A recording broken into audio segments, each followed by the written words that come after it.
I don't care how tough you are, we all have fear. And in this episode today, we're going to talk to Dr. J. Phipps about the science behind fear. And at the end, we're going to give you some tips to overcome fear. This episode right here is critical for everybody. I don't care if you're an entrepreneur, I don't care if you're a politician, I don't care if you're a teacher, I don't care what your profession is. We all have fear. We're going to talk about how to overcome it. We're going to talk about the science behind it. And we're going to talk about some things that you can do right now for positivity to start overcoming the fear that you have. Ladies and gentlemen, I present to you the good doctor, Dr. J. Phipps. Jay, how you doing today, brother? I'm doing great. Thank you for having me. Great introduction. Super excited about being on the podcast today. Man, I'm the honored one. Been a huge fan of what you do. We connected on LinkedIn, and I've been following you literally ever since, man. And Jay, you know how I love to start my podcast with, what's your because, that thing that's deeper than your why, that's your true purpose, and all the cool things that you're doing, especially with the Freedom from Fear tour, man. What's your because? Why do you continue to do what you do? Yeah. So fear can either be a barrier or a bridge between your dreams and your destiny. So my because is trying to get people to use that as a bridge so they can conquer their fears and reach their destiny. Mm, I love that, dude. I love that. And you're the fear doctor, right? Like I don't want to say expert because I don't like using that term Yeah. expert, but you're the guy that literally can talk through fear, how to overcome it, where does it stem from, what are the obstacles you have with it. So when did you know that that was something that you needed to spread across the country and really ignite with people and in particular business owners? Great question. I'm a serial entrepreneur. I've owned businesses since I graduated pharmacy school, and actually in my 25th year, and I've seen how fear impacts people and organizations. And a few years ago, I actually woke up at 2 in the morning and said, "We live in a fear pandemic." It just hit me because the statistics say that 90% of people are afraid of failure and won't chase opportunities. Fear affects you in everything you do. I think in our society now that we're afraid of people that look like us and don't look like us. We're afraid of and social media is that echo chamber that drives that. Yeah. People are afraid of making suggestions at work. About 87% of people, 76 or 75%, depending on if it's professional or personally, are afraid of that are stuck in their job or life. So I think we really live in a fear pandemic, and it hit me in the middle of the night. And I started researching and spending time trying to get all that right, make sure I got the facts, and then started. I've worked with individuals for years on how do you become the best leader that you can be. And the next step was just my Freedom from Fear tour. How do you conquer fear? How do you overcome fear? And that's really expanded that. Um, Really, I was working in the yard a couple, maybe a year and a half ago, and it hit me like the reason that am I don't really like the term fearless because it's Mhm. impossible to be fearless. Um, but what you can be is someone that faces fear and has the courage to overcome it.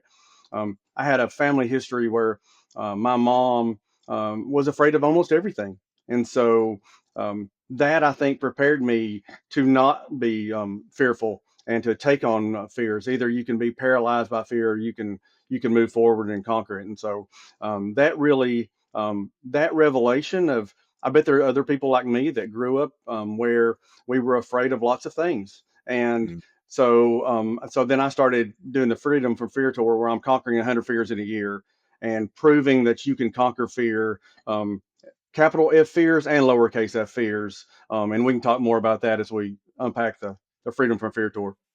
Yeah, and that's literally where I wanna go. I wanna unpack the tour, like, why did you decide to start it? I got a little bit of it there, but let's go a little bit deeper into the mission behind it, why you decided to start it, and then let's talk about some of the fears that you're overcoming with the tour. Yeah. It really was to prove the science that I've read, that you can face your fears, that fears aren't as overwhelming as what most people think. 85% of people do better with fears than what they think they're going to do. Most people do better with fears. Most people say that fears aren't as bad as what they think. And so I wanted to go out and prove that science behind that. And so I've got a structure. I call it the flip your fear narrative, where you face the challenge, you empower yourself, you act boldly to revolutionize your life. And with that, you have to face a challenge. You have to be, you can either be like a cow or a buffalo. You probably know, but the difference in those two things is, in a storm, a cow runs from it, walks away from it. A buffalo faces it, and that's exactly what you have to do. You have to face your fear. You have to empower yourself.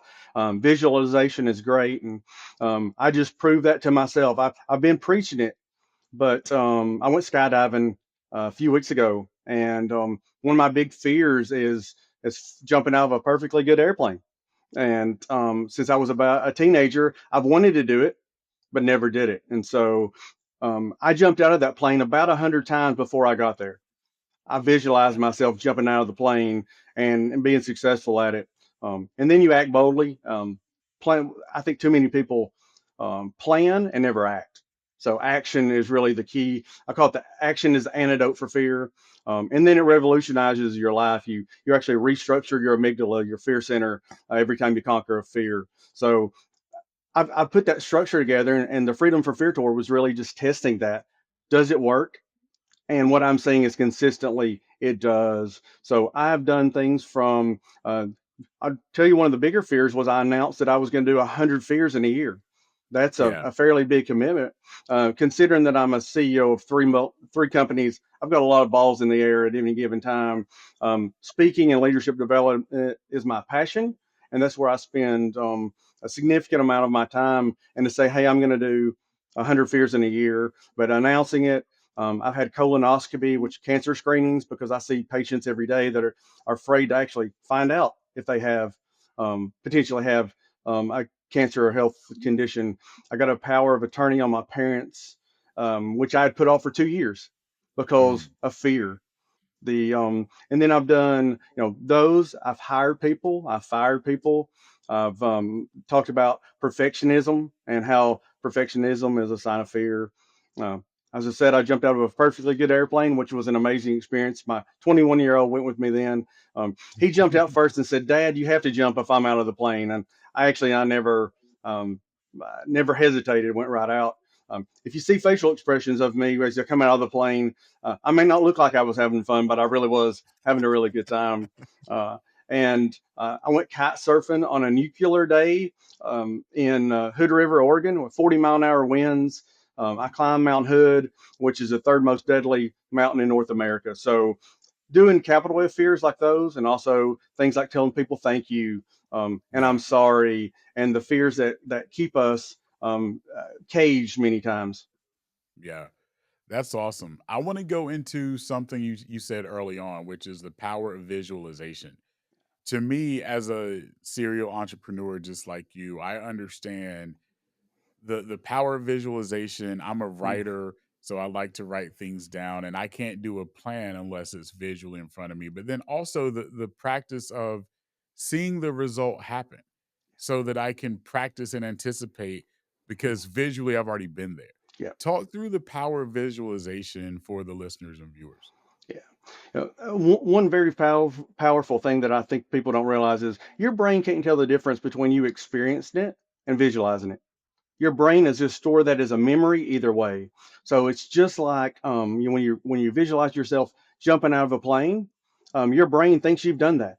So when you get to the edge of the cliff and you're 14,000 feet in the air, your brain thinks, hey, I've already done this a bunch of times.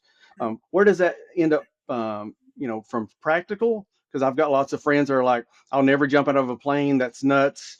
That doesn't relate to me. It's the same thing about opening a business or having a difficult conversation. How many times do people avoid conflict, which is fear? And if you can visualize not the negative, but the great outcome that you're going to have, you and I have a tiff. We want to talk about it. What happens most of the time? We awfulize it. We think about, oh, I'm going to talk to Mick about it, and he's going to be mad, and we'll never be friends again. But when you visualize it, it's going to go well. it's going to have a good outcome. We're going to be closer friends because of it. Then that prepares your brain for those conversations, so that you're already ready for them. And that really, you build that fear muscle, I call it. Every Yeah. time you conquer a fear, you build that fear muscle, makes every other fear easier to conquer. So visualization is key. It increases your likelihood of conquering a fear by about 40%. So huge difference. I talk to people all the time about how they're like, I don't visualize. All the great athletes do. All the Yeah. great performers visualize. Why don't business owners? Why don't healthcare practitioners? Yeah. Why are we not using that resource, which is really our mind? If we can use our mind, we prepare ourselves for the future so that we can really reach who we should be. No, totally. And I have two examples of that. I work with speakers on coaching them through their keynotes, building their keynotes. And a lot of times it's that fear, right, Mhm. of public speaking. And I tell them literally what you just said. I go through a visualization training. We're going to envision you walking on stage. We're going to envision you turning and facing the crowd. And we're going to practice and rehearse the first 3 minutes of your speech. And Mhm. I do that with every speaker. And then I also tell them when you get to the stage or when you get to the venue, most of the time it's going to be open for you to see. So go a little early and then go out there and before you step, visualize yourself walking on stage, whether it's a stage, whether it's a floor, whatever it is, and then visualize yourself turning and facing the audience, and then visualize those 3 minutes, and then go practice it. And people look at me there every time, it never fails. Mick, what do you mean? There's going to be no one in the room. But to your point, Dr. J, it's literally that your brain needs to see and feel yourself. You need that muscle memory in the brain. You need to physically be able to orate what you're trying to say because if you can win the first 3 minutes as a speaker, you Mhm. are going to win the speech, right? Absolutely. Where people go wrong is the first 60 seconds, they're stumbling and the audience can see the fear. And again, no one's against you in the Mhm. speech, right? But that energy becomes awkward. And so I tell speakers that all the time. And then the second one, Dr. J, is I tell salespeople, envision yourself closing a sale. Absolutely. If you haven't practiced, if you can't see it, if you can't visualize yourself closing a sale, you're not gonna know what it feels like in Absolutely. the moment. You Mhm. always wanna know what it feels like in the moment because that's your confidence. Yep. That's your clarity of going through everything. So I'd love your feedback on those 2 scenarios. Yeah, I agree with you 100%. I, when I talk to groups, I'm a very interactive keynote speaker. I walk the room, which makes video and audio people a little nervous sometimes. But it doesn't matter how big the room is. I'm going to be in the back of it. I'm going to be looking at people. I'm going to be, talking to them. And you walk by and you talk to them about visualization. And what do? They look at you like you've got three heads and something's wrong with you. And I agree 100%. That's really where it's at because you can get your reps in, and it's all about reps. Um, And I've got a 21-year-old that he was a very good competitive pistol and rifle shooter. Trained at the Olympic Training Center, won national championship, very good. And oftentimes he would just shoot a few times a year physically, but mentally he would practice. Getting visual reps over and over and over, and it just made him such a better performer. And why don't we do that with our job, as you talk about with sales execs? If you're sitting down, if you can't see that, it's so much harder to actually do it. So yeah, just getting those reps in your head, making your brain be able to see it. And then I really do think that gets you closer and closer to where you can be. It makes it so much easier to do. I do the same thing. Probably 2, 3 years ago, I started using visualization, and one of the things I tell myself every morning is I'm going to be the number one motivational speaker in the world. All right, that's yeah, it. I tell myself, and I see myself walking out on those big stages over and over and over again, talking about how people can overcome fear, and it just makes it easier when it is time to walk out. Fear. If you're not prepared for fear, it will take over. Your amygdala is in back there to protect you from saber tooth tigers, and So when you get there, we don't have saber-tooth tigers, but when you walk out, your mouth dries a little bit because you're Mhm. protecting yourself so you don't have so much saliva that if you're running from that tiger, that you choke on it. And so what happens? You get in front of people, your brain doesn't know the difference, and so it starts to shut down. And getting those reps in absolutely is essential. That's the empowerment side. Is when you can see yourself, the action becomes so much easier.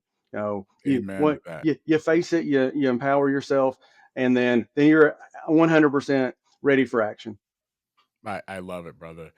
One of the things you also talk about from a mindset standpoint is shifting from a reactive mindset to a proactive mindset. Talk to the listeners and viewers about why that's important. Yeah, because so many of us just sit around and just wait for life to happen to us. And about 10 years ago now, I had a physical condition that I really thought I would be paralyzed. A physician told me that he expected if I didn't have surgery in the next month or so, that I would be paralyzed from the neck down. So that's enough to change your life, right? And it happened because I was on an elliptical one day and, basic, real, light activity exercise. And I raised my neck back. And when I did, I lost control of all four limbs, just hit the ground, just fell back on my head.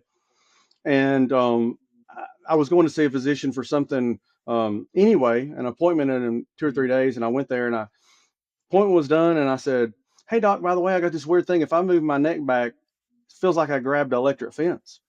And he said, "Well, Mm, he said, let's do an MRI. Let's see what's going on." And long story short, there was a bone growth in my spinal column that was cutting off the spinal cord. And if you look at the MRI, part of the spinal cord itself is started to die. And then I ultimately lost my fifth cervical nerve. I don't have an anterior deltoid, so I can't raise my arm like most people can do. All that really made me decide, am I taking on life or is life taking me on? And I decided at that moment I was no longer going to let life control me. I was going to control my destiny. And that really changed everything. And it's all mm, about perspective. We can find problems if we want to find problems. If we want to yeah, find solutions, we can find solutions. And I think yeah. it's all about that mindset of being proactive instead of letting life happen to you. Totally agree, brother. Totally agree. Talk a little bit about the power of positive thinking and positive energy. I'm a huge proponent of you can find positivity in almost everything, and if your outlook is positive, then the solution usually is positive as well too. But I'd love to get your insights on that. Absolutely. I agree 100%. It's all about the outlook, because, our brains are wired. I'm going to go back to the amygdala again, that fear center. It's it's made to protect us, right? It's made to find the negativity. It's made to look for that predator. And for the most part, we don't live in that anymore. We don't. Yes, there's situations where it can be dangerous, but for the most part, we don't have the same dangers that our ancestors had. Um, Yeah, and so our brain wants to take us back and find those fears and find those challenges. And I agree 100%. It's all about looking for that positivity. You want to be the thermostat, not the thermometer in the room, as they say. You want to yeah, control it, and you can find problems everywhere you look, but you can also yeah, find solutions in just as many things. I got a little interesting story. We're moving my original pharmacy location today. I opened 25 years ago in June. And while my team is doing a great job today, I am here recording with you, which I'm super excited about. But we did the move, and so I'm a hands-on leader. I'm there, with them all weekend, getting everything set up. We're done at the end of the day on Saturday, and we decide we're going to go get something to eat. And my facility management guy yells, "Oh no!" We're like, "What's going on?" We had a brand new building, remodeled building, had a water leak. We had about an inch of water in the back of the building on the side we're still working on. At no point did anyone on my team talk about how bad it was or how it was going to keep us from getting open today. We all just went to work. We were looking mm, for the solution, And I think that positive mindset really is contagious, and you can build that culture of positivity. I'm known as the pharmacy gladiator, which I wear as a badge of honor.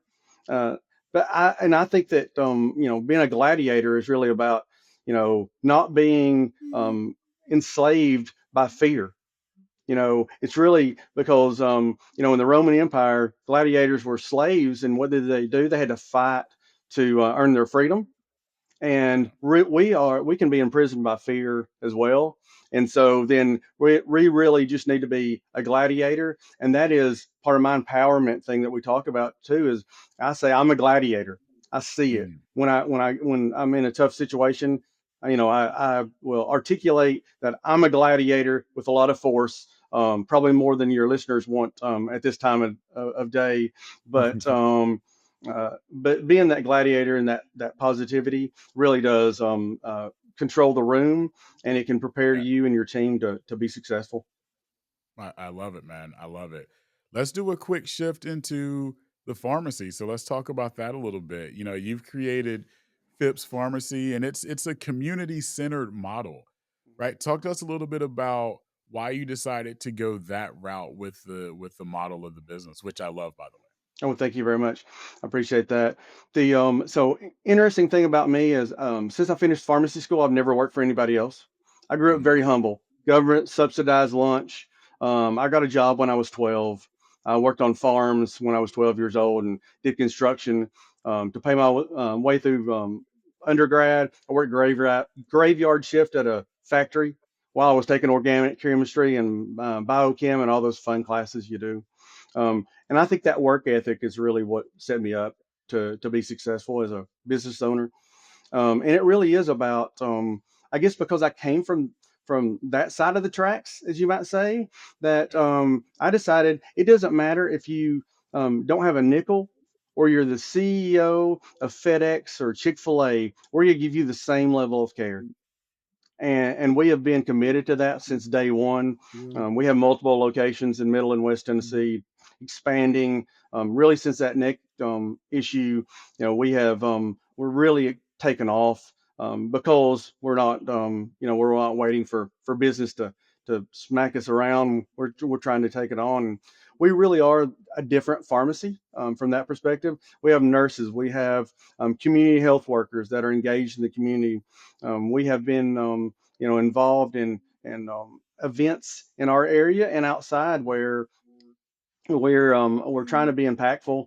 We had a flood August 21st, and 4 years ago now in one of our locations, and unfortunately 21 people died in the flood. And so instead of just saying, "Hey, we need help," we immediately, my team went to work and trying to help people that lost their homes. And that's really that mentality that we have, is we're a service organization. And we think healthcare, but it's really can be more than that, and taking care of people of all types, regardless of where they come from. We meet them where they're at. I appreciate that so much, man. And one of the things that I want to give you kudos for is because scaling multiple pharmacies, but while keeping that same small town community feel Mhm. isn't an easy feat. How do you do that? Because we got a lot of people that are listening and watching that are business owners that do want to have that local feel, but they also understand that in 2025, in order to grow, you've got to scale. So how do you balance scaling, but then keeping that same small town feel as you do it? Yeah, that's a wonderful question. I think it goes back to culture. Number one, you got to believe it. You got to be it. You know, when we interview people, we talk to them about our culture, and we're a change culture. For number one, we're gonna make ourselves better every day. And so people that don't fit that model, it doesn't really matter. If you don't really like change, we rank it from 0 to 100. If you're not at least a 50, we won't hire you because you don't fit in our culture. I think so many times people hire what they think they want or need, and they don't worry about the culture. I think if I can get the right people on my team, we can be successful. So I really think that's where it's at. And I've learned as we scale. that not you're going to make some wrong decisions, and I want to fail fast. I want to say, hey, let's fail fast. Let's have another iteration. Let's have another team member come in, and then that makes you successful. So, but the number one thing I would tell people is, find the right culture. We're doing, we're running, or I'm running now three corporations at the same time, scaling pharmacy, also run an insurance agency, and then a company where pharmacists are providing primary health care in our community. So we're doing lots of different things, but it all goes back to culture, and culture is what makes us, I think, successful. And whether you're selling cars, have a lawn service, or you're a motivational speaker, or a CEO of a big company, it's all about culture. Agree completely, man. Agree completely. Jay, what's for the entrepreneur that's listening or watching, what's one fearless action that they can take this week to start owning their future where fear isn't a part of it? Well, that's a great that's a great question. Um, I think everybody's gonna, if they were gonna be true to themselves, there's something. Most of the time, it's simple. It may be having that difficult conversation. It might be firing that employee that's never going to meet standard, but you don't want the challenges behind you. I think you find whatever that is holding you back. Well, what's that big fear? Identify it. Which is face the challenge. You've got to identify it, and then secondly, you need to take that action to do that one thing. It doesn't matter what it is. For you, it might be, having a difficult conversation. Then the next person may be wanting to scale their business. I did a talk, keynote in Arkansas not long ago, and there was a company there. She was an exhibitor at the conference, and she was talking about how they wanted to scale their company, and they needed to build a new manufacturing facility. $100 million facility, and she was worried about it. So we went and literally, I walked to the back of the room and looked at her just like I am with you now, and said, "So what can you do today?" She says, "I don't know. People hem haul around. Well, who do you need to call today?" And so literally, while we're there, makes a phone call to attorney to start the process to purchase the land to move forward. So whatever it is, I think you just need to take a step.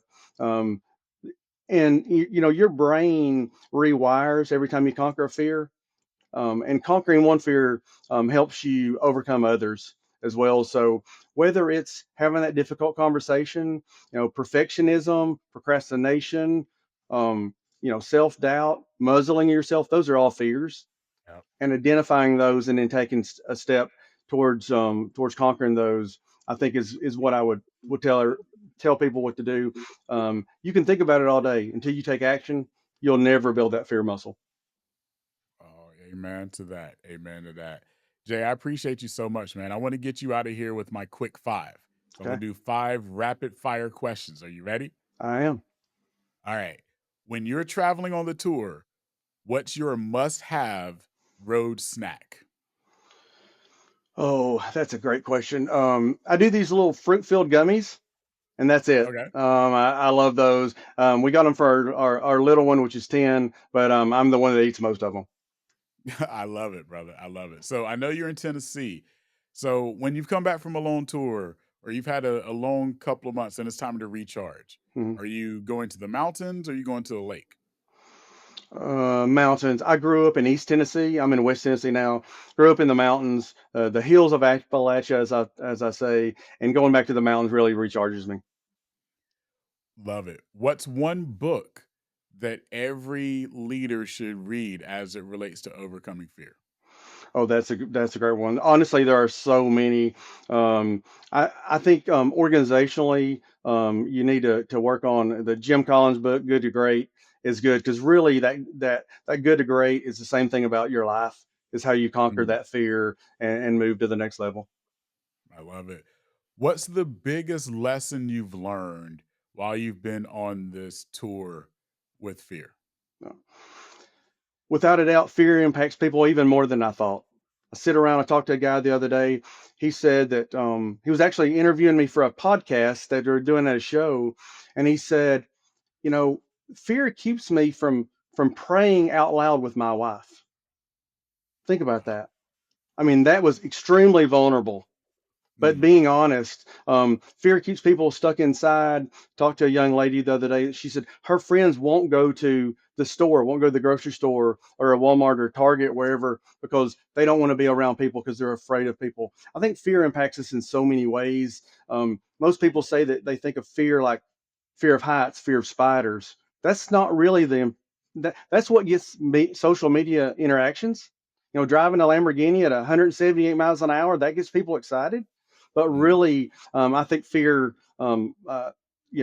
controls us, paralyzes us much more than I even dreamed. I like it. Last question. In one word, what does freedom mean to you?